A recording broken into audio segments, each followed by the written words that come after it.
gentlemen. Welcome to the Berman Hour. Today is Friday, May 8th. And yeah, we're a full week into this. A full week into the Berman Hour. It's been fun to do this every day. I hope that those who've been watching it live have enjoyed it. I hope those that have been watching it later have enjoyed it. And it's been a pleasure to do it. So I'm happy to be here today on the 7th day with my friend Drew Smith from Seattle, Washington. And I've got a lot to talk to him about. So let's see if we can get Drew in here. Drew, are you there? Here we go. Connecting. Oh, hey, buddy. There you go. What's up, dude? How are you? I'm doing good. Let me reposition this a little bit better. Yeah. Yeah. Something like that. Right. Is that a Divided Heaven record in your background? No! It was just like there. It was just there. Yeah, I don't know. Fair It's a good record. It's one of my favorites. Fair enough. Well, thank you very much, man. Thank you very much. How are you doing, man? I'm holding in there. Been about, I don't know, when did I stop working? When did I stop working a job where I get taxed and I get paid? The 17th of March. The 17th, So, you said? St. Patrick's Day? day before Patty's Day. Okay, yeah. So I didn't have to work a Patty's. I didn't have to work a Patty's Day shift, so I counted as a win. Yeah, one of the things I wanted to talk to you about was when this pandemic first started in the States, all eyes were on Seattle because that was really where it had hit first. We know now that wasn't necessarily the case, but it was the first place that was progressive enough to be testing for it and be on the lookout for it and not be in denial about it. So you're saying the last day that you worked was March 16th. Oh, man. What was that period of like? What were those few days or that week like? Because I'd be curious to hear what it was like for you being in Seattle. Because you live in the city, right? Yeah, I live in the city. Yeah. I mean, it was kind of surreal.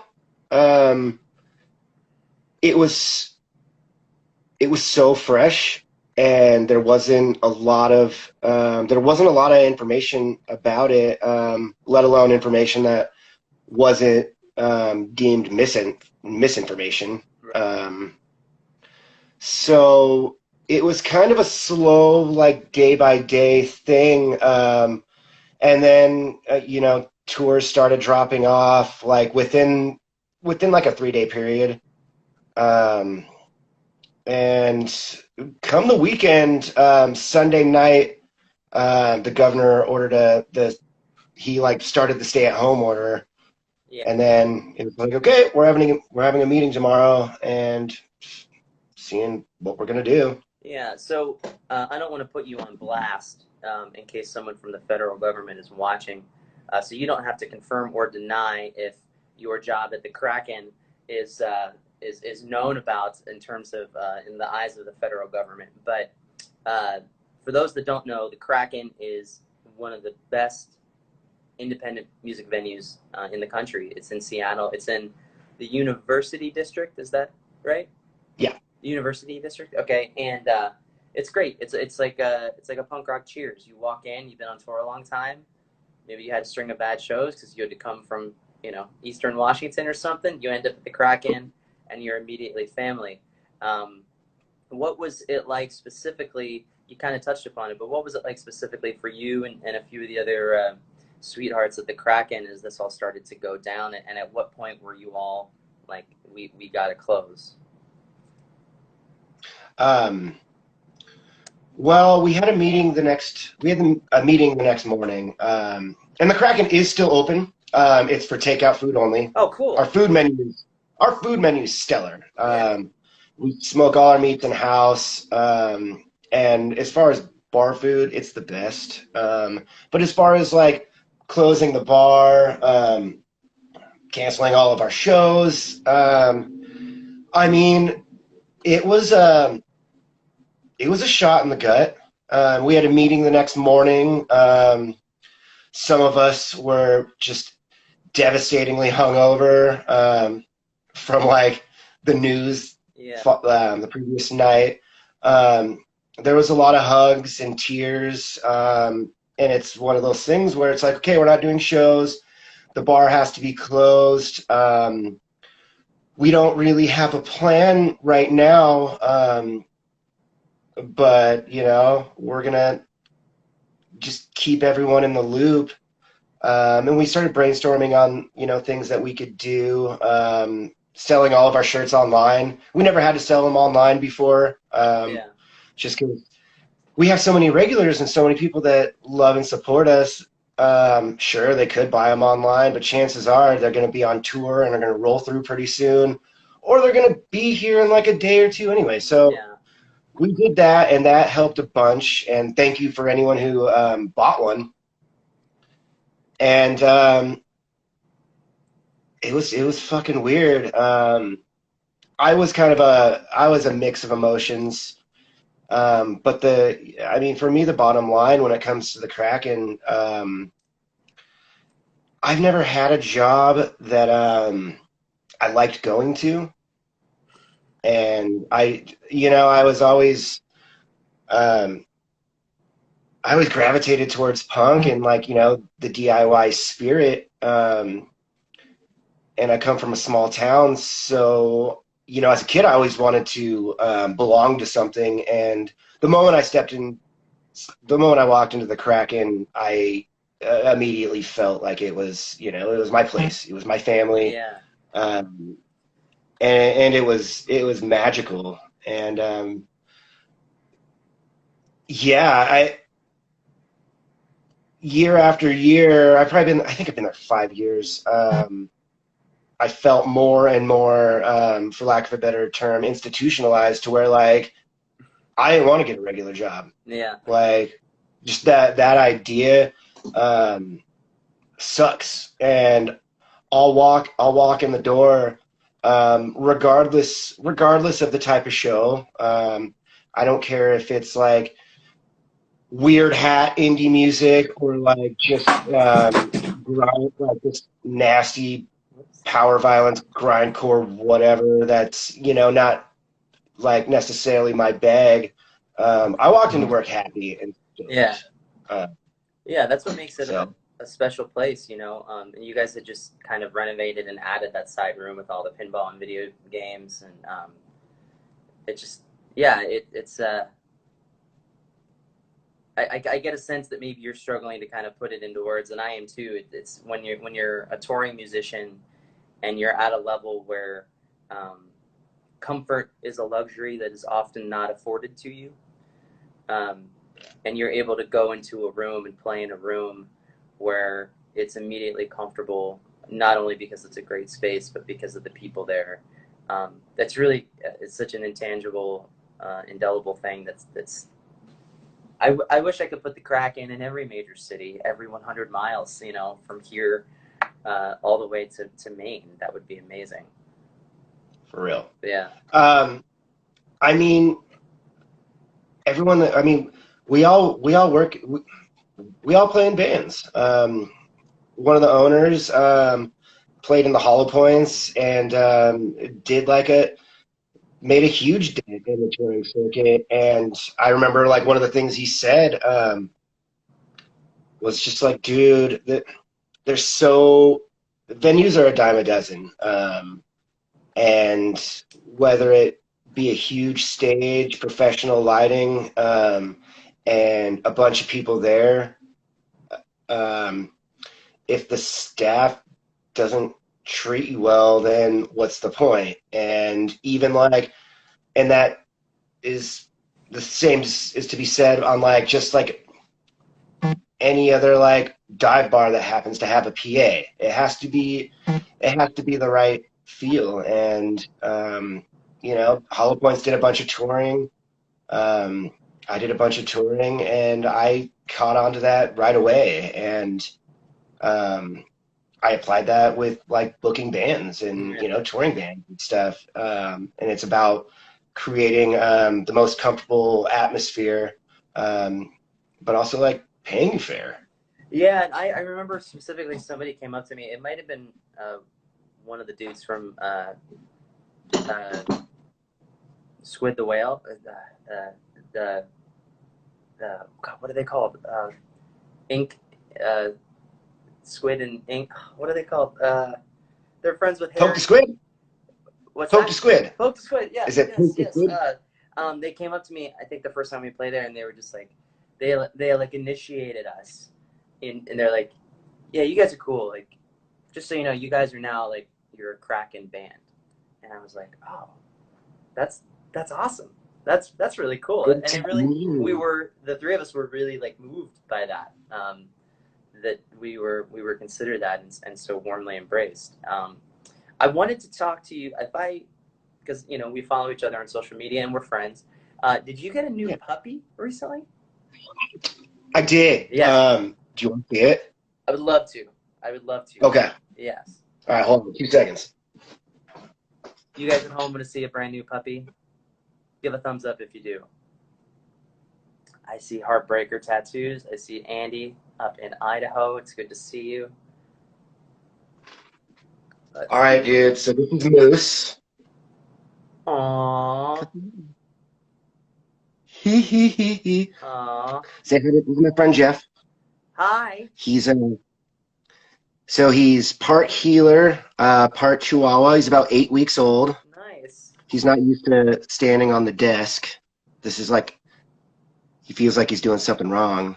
Yeah. But no, he is a sweetie. He's got a heart-shaped nose. Yeah, he does. Oh, he's the That's best. awesome. That is All incredible. right, we'll put it. And what's the name Did you get again? your I'm sorry, face? I missed it. It's a moose. Moose. Oh, very fitting for a tiny dog. I love it. Mhm. I love Okay, it. buddy. Oh man, that's awesome. Uh, and the Divided Heaven record is still in the background. I'd be remiss if I didn't ask you. The last time I saw you, actually, you were on tour with Burn Burn Burn, and you guys fucking ripped it up at this place in Reseda called Petey's Place, which is just like I feel like it's like if poor Richards from The Office in Imaginary Scranton had like a stage, it's like what that place feels like. It's very strange, Yeah. but it tries to be kind of a rocking thing. Um, but yeah, that was with Burn Burn Burn. You guys were fantastic as always. The new record was pretty new at that point, if not that week. Um, and just a few weeks ago, you guys decided to call it quits. I don't want to get into the specifics of anything, but how because I know you've always got your hand in lots of other different things, but how did Burn Burn Burn deciding to kind of cease operations? How is that sitting with you now? Is it kind of a thing that had been in the works for a long time? Was it sudden? Anything that you'd like to mention about that at all? And if it's too raw, feel free to omit as well. Sure. Well, at the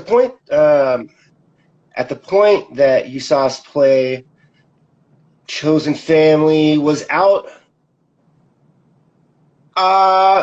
maybe 6 months. Really? Oh, okay. Yeah, Yeah. it's a whole thing. We didn't get to tour off that record until 6 months after it came out. Yeah. Which is something that is kind of irregular. But that was kind of the hand that we were dealt. And it's tough, man. Like, I feel like it's always going to be raw for me. But it was ultimately the right call to make. I made the choice about 3 days before like the real shit hit the fan with the pandemic. And in hindsight, I probably would have waited and just like made up my mind. But I'm kind of a reactionary person. It's just how I'm wired. But when it comes to when it comes to calling it quits, this is something that I've, thought about for a long time. Yeah. Um, we've been a band. We were a band for about 9.5 years. I'm the only original member, and halfway through that time is when we have the lineup that it was Yeah, I now. remember. Okay. Yeah. Um, and I, it's weird it's the only original member. When I'm the only original member of the band, everyone kind of looked to me to make decisions, and to where, I mean, it's my band. Yeah. Um, but being a band that long, as you know, with like DIY touring, it takes steps. So you're a new band, you do a demo, you play locally, and then like work on something that's worth like pressing, and do the touring circuit and make the connections and all that stuff. Yeah. And we did that really early on, and it worked. We were established on a DIY level, and I mean, once that happens, then there's other slow steps that you take. Getting on bigger festivals, working with like booking agents, and dealing with like DIY like labels and all that stuff. And that just didn't happen for us. And at first, we kind of, the first like 5 years, we kind of took that as a badge of honor, and it's just like, okay, well, that's not going to stop us from like self-releasing our own records and Yeah. touring and doing all of these things. And we did just that. With that, I started Tiny Dragon Music, and we started like putting out records for other bands too. And it was just a culmination of like all of those things to where we kind of missed our shot for, booking agents, and, having things done for us that will essentially keep us from going insane. Because it's a lot of fucking work, Of man. course. Yeah. Yeah. It, it's a lot of work, and when you are in my if you're in my position where like you have to make all of these calls, it gets real frustrating when your bandmates don't meet eye to eye with you, Yeah. and it just creates more challenges. And truthfully, I've been kind of over it before Chosen Family even came out. Oh wow. There was a lot of butting heads, and I wish all of those dudes the best. But with COVID-19 happening, at first I didn't really understand it, like the gravity of it. But I booked a tour, and it was like a really intense Midwest tour. Probably spent like 3.5 months on it all by myself. And that Thursday, when like all the tours started dropping, it was kind of one of those things where it's just like, Yeah. cool, all my peers are doing this, so I trust that they're making the right call, and I should probably make that same call. Yeah. And I did, and it was just such a big blow to where Uh, I just, if I'm going to do it, I'm going to do it with a whole new approach, new band, and all of that stuff. We're all fine. yeah. I've talked to France, and he agrees that it was the right call to make too. It was just under like super fucking extreme circumstances, and Timing's I'll earn that. everything. Yeah. I mean, it sounds like.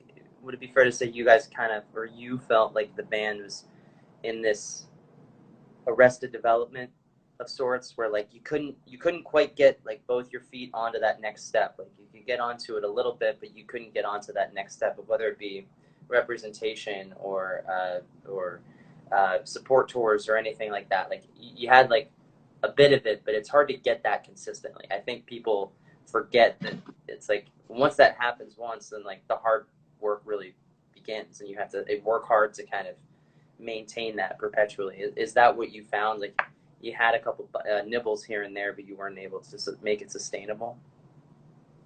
Sure. That's essentially what it was. And we came close, and it was a lot of conversations. Um, and it's one of those things where everyone needed to be on board, and um, even when that happens, like you got to pull your weight and make some of these things happen too, because it shouldn't fall on one person. No, no, and sometimes it's kind of like a necessary evil, but when you have the fallout of what you're describing, where you have this tour booked, and a tour could be a month, it could be 10 days, it could be 4 days, but I know the amount of time that goes into booking that, and the work and the hours that go into getting all of those connections, and there's a lot of equity in that, and my heart goes out to you, man, for having that all pulled out from underneath you. It's one thing if a band, it's terrible if a band that has a booking agent had to cancel all these tours where they've been busy doing other things, but you've been performing and writing and pressing the records and booking and everything, and to have it be gone just Yeah, that, yeah, it was fucking gnarly. But I mean, I take peace in, like, I'm not the only one that this happened to. This happened to everybody. Yeah. Like everyone I know, like, suffered the same blow. Yeah. Yeah. But for me, it was just it was time. Yeah. It was time to move on. But let me ask you, before that all happened, you and your bandmates, Burn, you guys went to Korea? You did a tour of South Korea, which is crazy. Yeah, we did. That was 2018. That was the fall of 2018. And what was the name of the band that you were with over there? I'm drawing a blank. They're called Whatever That Means. Okay. Great pop punk band. But yeah, we met them early on. They played my house in like 2010. We kept in contact. They came over in like 2016. And before they did, they're like, hey, do you have any B-sides? Do you want to do like a split 7-inch? And I was like, sure. And then the invitation was on the table, like, after they left. They're like, thank you for taking care of us. Let me know if you want to go to Korea. And we're like, yeah, that sounds cool. I want to come back to that, but Chris DeMakes, my friend in Tennessee, is asking where my mustache was. I tried to have a mustache that was as good as Drew's here. It was like I was doing like a Drew Smith cosplay, as if I was working at the Kraken, but I had to get rid of it because I was enjoying it too much. It got so dirty. But Drew, how long have you had your mustache? I've had it for like 2 years. Yeah, it's been a long time, but it's been proper. Like, I can't imagine you without it now. That sucks. Yeah. I want it gone so bad. My partner loves it, and I mean, I just look like I look like a little baby without it. But this is truthfully the only thing I can grow. I can't grow a beard. Same, yeah. Like, I could do a little bit of stubble here, but like, this is all I could do, and this took forever. So yeah, I'm gonna be like 34 next week, and like, this is all I can get. All right. Well, thanks for the question, Chris. I hope that you and your family are well, and maybe I'll get you on the Berman Hour one of these days. But back to you and Drew in Korea. What was it like in Korea? I have experienced touring in Japan, and I thought it was fucking crazy. What was South Korea like, and how long were you there? How many shows did you play? We were there for about a week. Did 4 shows. I mean, it was surreal for me. The only international touring Burn ever did was Tijuana, and no disrespect to my Tijuana brothers, but like, that don't count. No. Like, TJ is so much fun. It's great. Yeah. Even if it's a little sketch, but it's always a good time. But yeah, but it was sweet. The first show we did was an acoustic show, and it was on the roof of our host's house. Oh, sweet. All all the buildings are just super narrow, like studios, but it just kind of goes up like 20 stories. It was overlooking like basically the party district in Seoul, Hmm. and I've never seen that many drunk people in my life. Yeah. Um, so that was cool. The second show we played, it was in a studio. It was an actual venue, big stage, and they had like tiers for drinking. Like at 10 o'clock, it's half off. 11 o'clock, it was 75% off drinks. And then like the moment we played, it was a thing. It just had a little text by our name, and it says "free unlimited cocktail time," which the acronym for that is fucked. Yeah. And yeah, it was a cool sight to see. I was about a year sober at that point. Like I took a break off alcohol, so that was a crazy experience. Just like having that like just directly in my face at Yeah. all times. Oh, I can't even imagine. Yeah. Well, that's awesome, man. Would you recommend that bands go to Korea? Yeah, absolutely. It's if you do Japan, I encourage you to give it a shot. I mean, I got contacts over there. I'll send them to you, Jeff, if any of your fans have any questions. But if you're doing Japan, it makes total sense to go to Korea. It's about a 2.5 hour flight, Yeah. and you could do like 3 or 4 shows. Yeah. I would love to. I would love to go back to Japan. I hope to go back again someday. And Korea. My grandfather was a veteran of the Korean War, so there's some things I'd like to see over there at some point. But Sure. before I let you go here, I want to ask you about Street Jail, your new band. I checked them out earlier today, and it's like Devo meets the Bronx. It's Thank you. cool. You guys Thank definitely you. have kind of like a visual artist aesthetic going on, with this kind of thrashy but harmonic sounding hardcore music. What I couldn't tell what you're doing in the band. It didn't seem like you were the primary singer. But I just play drums. what's that? I just play You drums. just play drums. Okay. But you also have a scene in the video where you have an egg coming in and out of your mouth or something like that. Hmm. Yeah. Yeah, I sure do. That was pretty gross. Well, It's gross, tell me right? about Street Jail. How far before COVID hit? How far along were you? Have you guys started playing shows, or is this really just kind of the birth of something new? We started playing local shows about a year ago, but everything's been pretty under wraps. We finished a record. It's in production at the vinyl plant, Oh hell yeah! uh, so that's Of cool. course. But it's very much a comedy themed punk band, kind of in like the vein of like the Vandals. We dress up in costumes every show, and it's always different. And it's like a weird mix of like improv and then punk, ranging from like hardcore to bubbly pop punk. But the thing is that we're in character. So it's very like skit based while we're doing a punk show. So it's kind of like if Kids in the Hall had a band. That's great. Um, and with the record, we're gonna drop a bunch of ridiculous ass music videos that are all essentially like different characters that we portray. Cool. So that first one, we were cult leaders. Second and third, I am not at liberty to say. I'm putting out the record on Tiny Dragon Music, but as far as any info about how cool the record is going to be, You mean the actual pressing itself, like the layout and the design and the artwork and stuff? yeah. Okay. Well, that's And so far we've only dropped that one song. yeah. So Is it a full length that's coming out, a full record? it's an EP, so it's 7 songs. Okay. Cool. Cool. On 12-inch still? It's gonna be on a 12-inch, yeah. Awesome. Hell yeah. One-sided or two-sided?